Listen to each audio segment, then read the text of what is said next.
Здравствуйте! В эфире новости Татарстана. В студии Лина Зинатуллина. О главных событиях дня в нашем субботнем выпуске.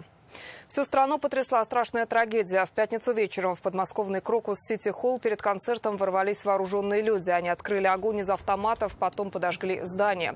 От огнестрельных ранений и отравления угарным газом, по последним данным, погибли 133 человека, среди которых есть и дети. Еще примерно столько же находятся в больницах. Кровля концертного зала обрушилась. Весь день идет разбор завалов, поиск и установление личности всех пострадавших. Возбуждено уголовное дело по статье «Террористический акт». 24 марта, воскресенье, в России объявлено днем общенационального траура. В связи с терактом в Крокус-Сити-Холл в Подмосковье сегодня Владимир Путин выступил с обращением к гражданам. Глава государства отметил: мы столкнулись с подготовленным массовым убийством мирных людей. Всем родственникам и пострадавшим будет оказана необходимая помощь. Выражаю глубокие, искренние соболезнования всем, кто потерял своих родных и близких. Вместе с вами скорбит вся страна, весь наш народ. 24 марта объявляю днем общенационального траура. В Москве и Подмосковье во всех регионах страны введены дополнительные меры антитеррористического и противодиверсионного характера. Главное сейчас не дать тем, кто стоит за этой кровавой бойней, совершить новые преступления. Владимир Путин заявил: террористов ждет возмездие и забвения. Будущего у них нет. Наш общий долг сейчас – сплотиться и быть вместе в одном строю. Никто и ничто не может поколебать нашу сплоченность и волю, нашу решимость и мужество, силу единого народа России. Никому не удастся посеять ядовитые семена розни, панику и разлад в наше многонациональное общество. Россия не раз проходила через тяжелейшие, порой невыносимые испытания, но становилась еще сильнее. Так будет и сейчас.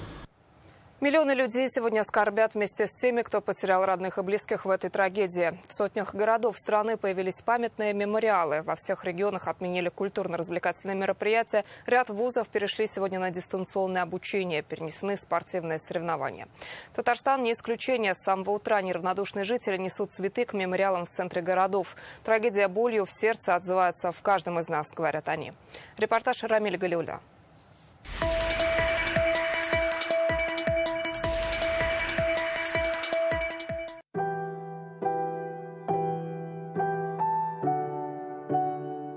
Одни долго стоят молча, другие не в силах сдержать слез. К стихийному мемориалу на улице Баумана съезжаются со всего города. В руках свечи, игрушки, красные розы и гвоздики.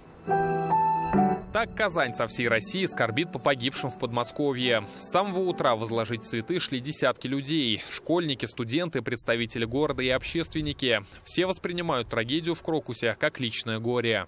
Тяжелая трагедия. Неожиданно. Скорбим. Мы все едины, мы единый народ, и на самом деле у всех семьи, и это горе для всех, потому что мы, так скажем, переживаем все частичками наших душ. Эта новость отзывается болью у всех людей по всей стране, особенно также, в том числе в Казани.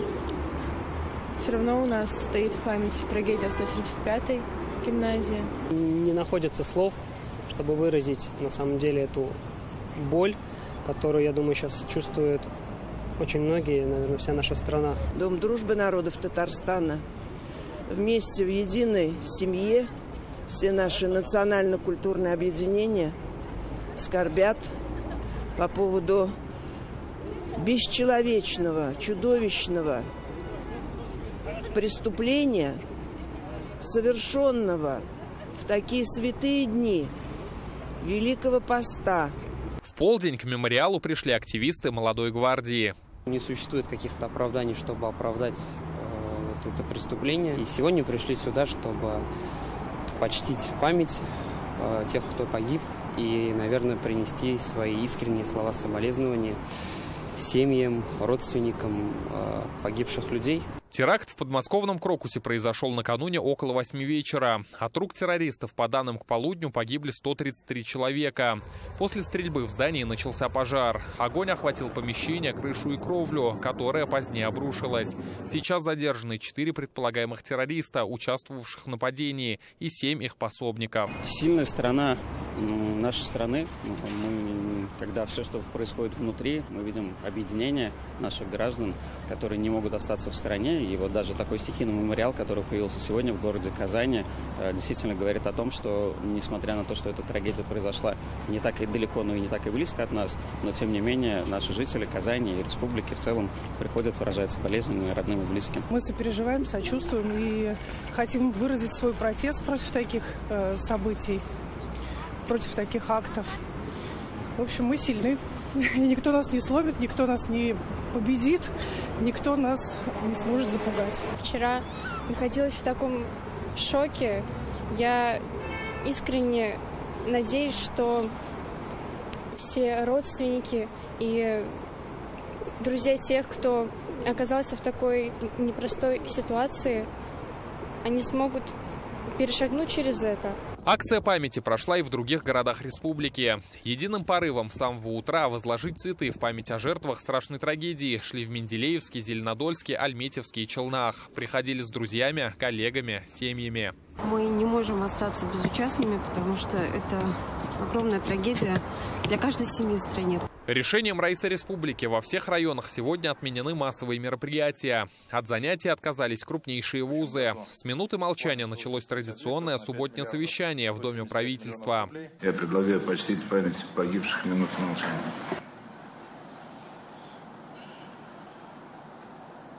Соболезнования выразил Рустам Минниханов. Раис Республики направил телеграммы в адрес мэра Москвы Сергея Собянина и губернатора Московской области Андрея Воробьева. В Татарстане глубоко опечалены известием о гибели множества невинных людей в результате террористического нападения, совершенного в Крокус-Сити-Холле.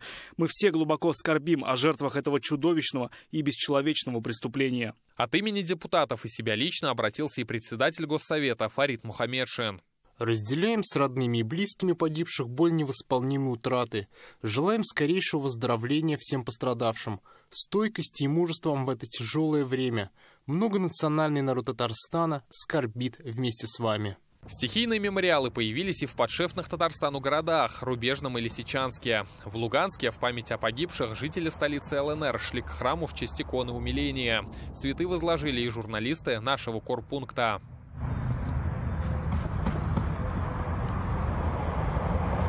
Слова поддержки и общей скорби и на баннерах городов республики. В черный цвет сегодня окрасился и самый большой экран столицы – фасад Акбарс-арены. Здесь написано «Скорбим со всей страной». Рамиль Галиуллин, Рамиль Шайдуллин, Адель Мендубаев и Рамзиль Гарипов. ТНВ. Казань. Даже к вечеру людской поток не утих. К часам на Баумана продолжают приходить жители. Это рядовые казанцы, зарубежные делегации, которые находятся в эти дни в городе, послы иностранных государств. Сейчас здесь работает наш корреспондент Рамиль Шайдуллин. Рамиль, что сейчас происходит у мемориала? Что говорят те, кто не смог остаться в стороне от нашей общей беды? Да, здравствуй, Лина. Как ты правильно сказала, мемориал полон цветов, и за их количество с трудом можно даже разглядеть стоящую здесь табличку. Но люди идут и идут. Несут цветы, а на них черные и белые ленты. Поток желающих выразить свою скорбь не прекращается ни на минуту. Несколько минут назад цветы возложили представители других государств. Сюда к мемориалу пришли генеральный консул Ирана и член Совета национального собрания Республики Беларусь. Давайте послушаем, что говорят они. От имени иранского народа и от себя лично выражаю глубочайшие соболезнования семьям погибших и российскому правительству и народу России. Вот здесь сегодня всех собрала беда, которая прервала жизнь многим взрослым, многим детям, семьям. И те мирные погибшие люди, ни в чем не виновные, оказались заложниками той судьбы, которую устроили им террористы. О том, что чужого горя не бывает, сегодня говорят и казанцы, и гости города, которые кроме цветов приносят сюда еще и детские игрушки, а кто-то ставит свечки. Давайте послушаем, с какими мыслями приходят они. Сегодня скорбит вся страна, и мы считаем гражданским долгом хоть каким-то образом выразить вот эту солидарность и выразить соболезнования, конечно, тем, кто причастен к этой трагедии. Сострадание гражданам очень трудно, наверное. Ну, мне лично трудно. Жаль, что так произошло, прям, не знаю, кровь в сердце. Ну, я не знаю, даже мне сложно говорить по поводу этого, правда. Соболезнования всем погибшим, родственникам. Дай Бог им здоровья. Да, и знаете, глядя на мемориал, на непрекращающийся поток людей с самого утра, хочется сказать всего лишь несколько слов, написанные на вот этой утопающей в цветах табличке. «Казань скорбит со всей страной». Лена, я передаю слово тебе. Спасибо, Рамиль. Это был Рамиль Шайдуллин с улицы Баумана, где появился стихийный мемориал жертвам теракта в московском Крокус-Сити-холле.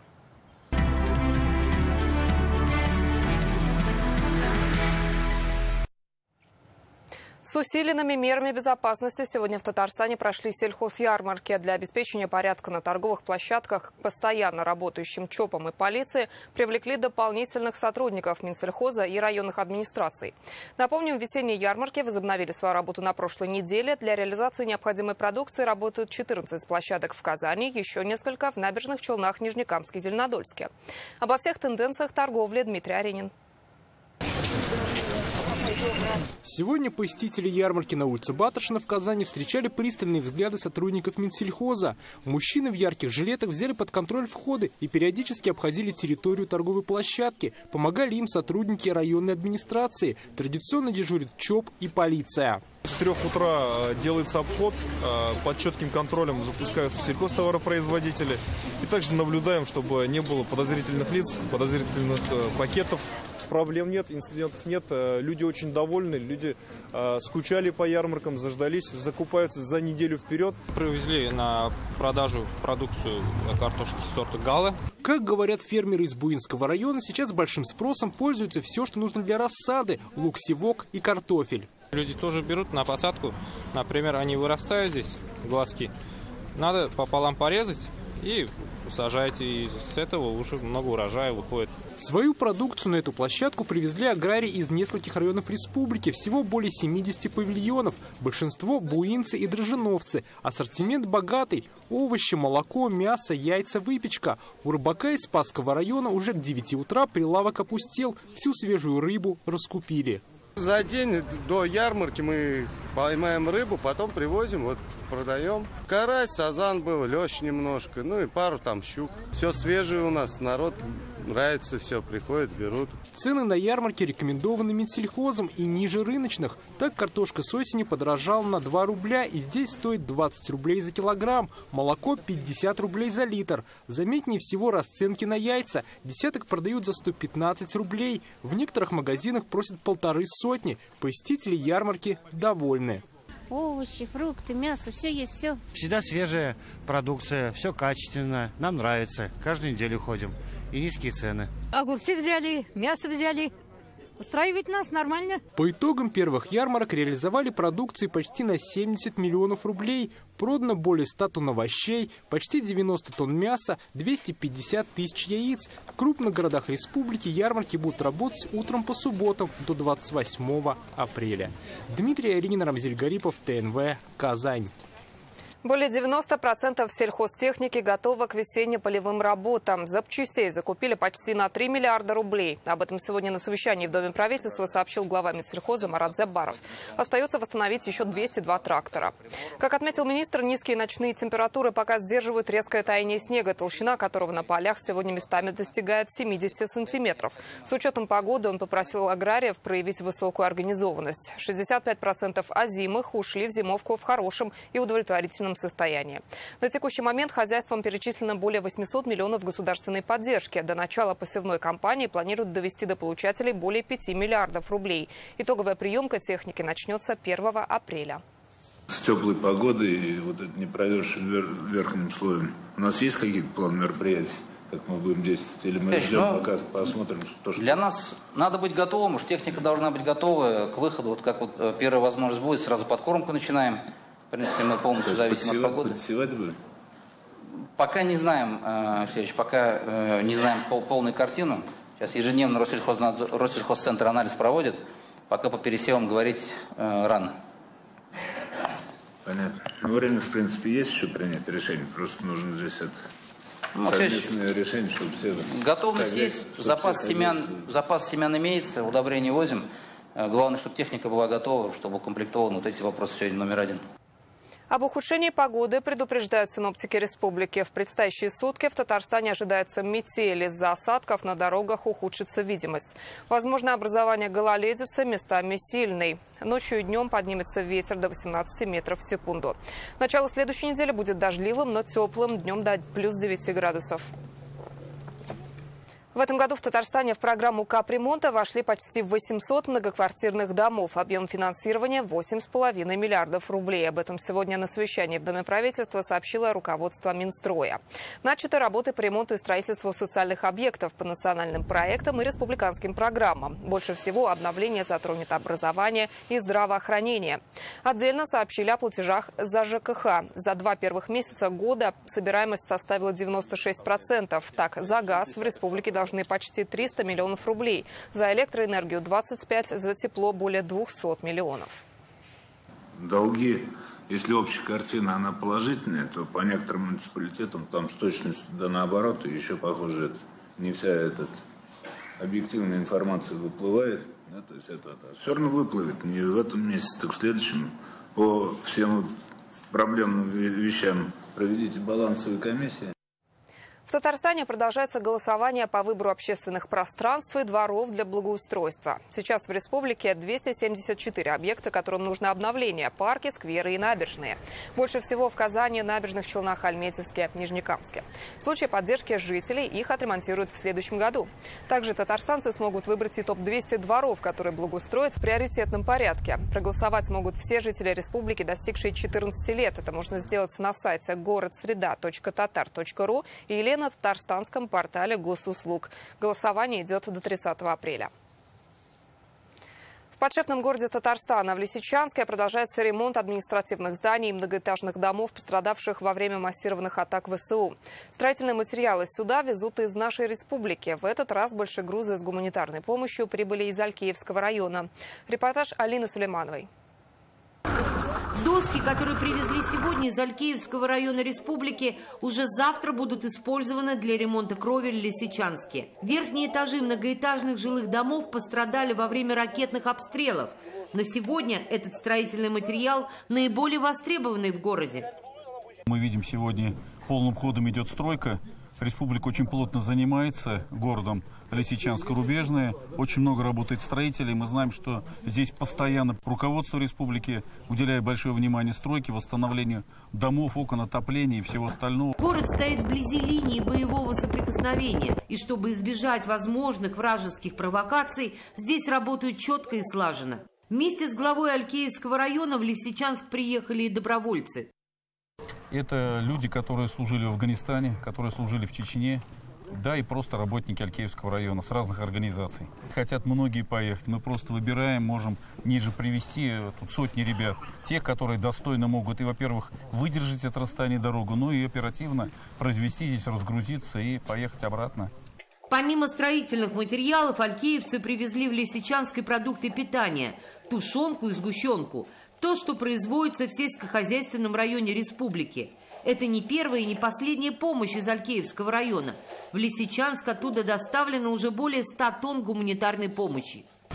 Поддержка Татарстана всегда нам нужна. И сейчас, и в прошлом, и в будущем понадобится. Людям нужно, которые возвращаются, тоже эта поддержка нужна.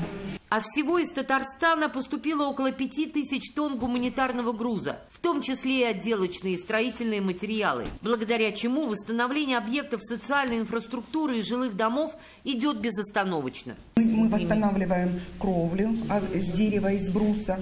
Шифер мы получаем, опять же, для восстановления кровли. Цемент нам, у нас все материалы, в основном, что вы видите, это все материалы из Татарстана. Больше 100 тонн просто. Если за один груз, за за один раз привозят 20 тонн, а таких машин мы получили очень много. Ну вот каждый раз приезжает помощь гуманитарная с Татарстана, это 2-3 машины именно строительных материалов. То, как меняется Лисичанск, подшефный город Татарстана, замечают и те, кто этой гуманитарной помощью помогает городу и его жителям возвращаться к мирной жизни. Очень сильно поменялось. Мы видим сегодня, как восстанавливается город, становится чисто. Я помню, в прошлый раз даже была сложность с перебоем с водой. Сегодня мы видим, уже по-другому живет город, а самое главное, видно лица людей, которые сегодня улыбаются. Это видно, что сегодня город меняется в положительную сторону. На сегодняшний день, благодаря поддержке нашей республики, сотрудники жилищно-коммунальной сферы Лисичанска обеспечиваются необходимым материалом, а значит, впереди немало дел. Алина Сулейманова, Булат Абдульманов, ТНВ. В Буинской школе почтили память выпускника Александра Хлапова, героически погибшего в зоне специальной военной операции. За смелость и самоотверженность при исполнении воинского долга он посмертно награжден орденом мужества. Награду передали супруги бойца. Его сын учится в этой же школе. Хлапов ушел на спецоперацию добровольцем в апреле прошлого года. Служил в одном из именных батальонов. В сентябре погиб при исполнении воинского долга во время минометного обстрела. В школе открыли уголок памяти героического земляка. Хороший мальчишка был. Вот в школе учился. У него золотые руки были. Он все умел делать. Подобное мероприятие для меня означает то, что ничто не забыто, никто не забыт. То, что мне просто приятно видеть то, что такое мероприятие вообще происходит. В Набережных Челнах военнослужащие, участники специальной военной операции, проходят лечение и реабилитацию. Только с начала этого года медпомощь в стационаре и в госпитале для ветеранов войн получили около 70 человек. С ними работает мультидисциплинарная бригада, в которую входят в том числе и узкие специалисты. Все подробности у Светланы Звонаревой. А днем как себя ощущаете? Бывают такие воспоминания какие-то, которые вас мучат?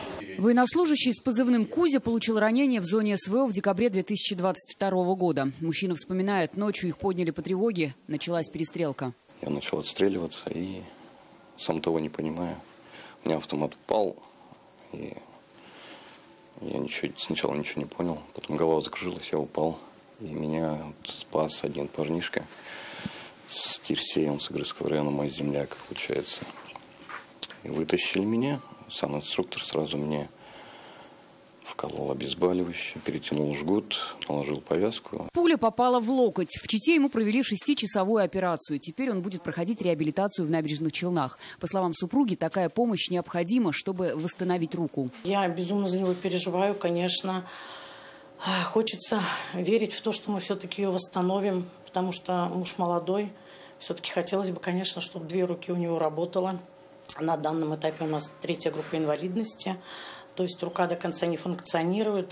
С 2023 года в госпитале для ветеранов войн реабилитацию и лечение прошли десятки участников СВО. В зависимости от того, какая помощь им необходима, какие ранения они получили, вообще как себя чувствуют, в зависимости от всего этого мы составляем программу реабилитации, и они проходят реабилитацию или в поликлинике, или в стационаре. С ребятами занимается мультидисциплинарная бригада, в которую входят психологи, логопеды, врачи-кардиологи, неврологи, терапевты и другие специалисты. Мы находимся в кабинете гипнотарии госпиталя. Этот кабинет оснащен новыми компьютерами, новыми системами по релаксации. И в этом кабинете очень удобно для больных получать психологическую разгрузку. Реабилитацию и лечение здесь получают и родные военнослужащих. Светлана Звонарева, Эльмира Гайнудинова, Сергей Вильданов, ТНВ, Набережные Челны. Интернет-версию итогов прошедших 6 дней читайте на сайте газеты «Реальное время». Еще больше информации в нашей группе ВКонтакте и телеграм-канале. Сейчас о погоде на завтра расскажет Динар Бодрудинов, а мы увидимся в 21:30.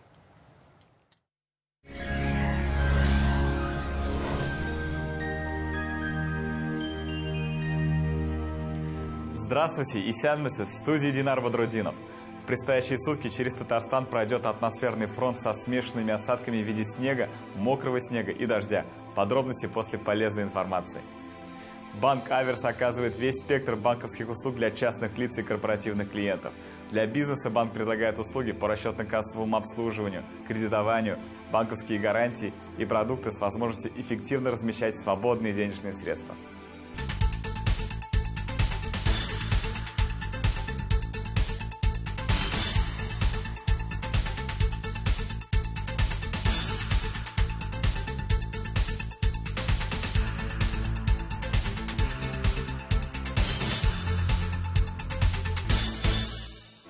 По данным сервиса Яндекс.Погода, в Балтасе, Зеленодольске и Арске будет облачно, пройдет дождь. Температура днем от 2 до 4 градусов тепла, ночью от 1 до 2 градусов тепла. В Кабицах, Буинске, Камском Устье тоже облачно, дождь, местами с грозой. Температура днем плюс 3-4, ночью 1-2 градуса тепла. В Чистополе, Мамадыше и Новошишминске будет пасмурно, ожидается дождь со снегом. Температура днем 3-4, ночью 1-2 градуса тепла. В Агрызе, Нижнекамске и Мензелинске облачно, осадки преимущественно в виде мокрого снега.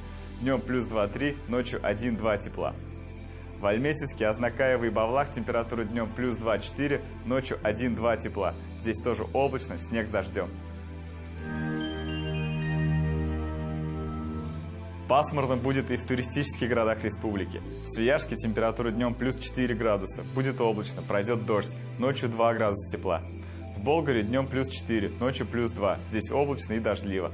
В Елабуге пасмурно, здесь преимущественно мокрый снег, температура 3 градуса тепла днем и 2 градуса выше нуля ночью. В Казани будет облачно, пройдет дождь, температура днем плюс 4, ночью плюс 2 градуса. Атмосферное давление в норме, 748 миллиметров ртутного столба. Ветер юго-западный, около 3 метров в секунду. Влажность воздуха 77%. Магнитное поле Земли спокойное. Это все о погоде. Берегите себя. Всего доброго. Энергозум что болсын.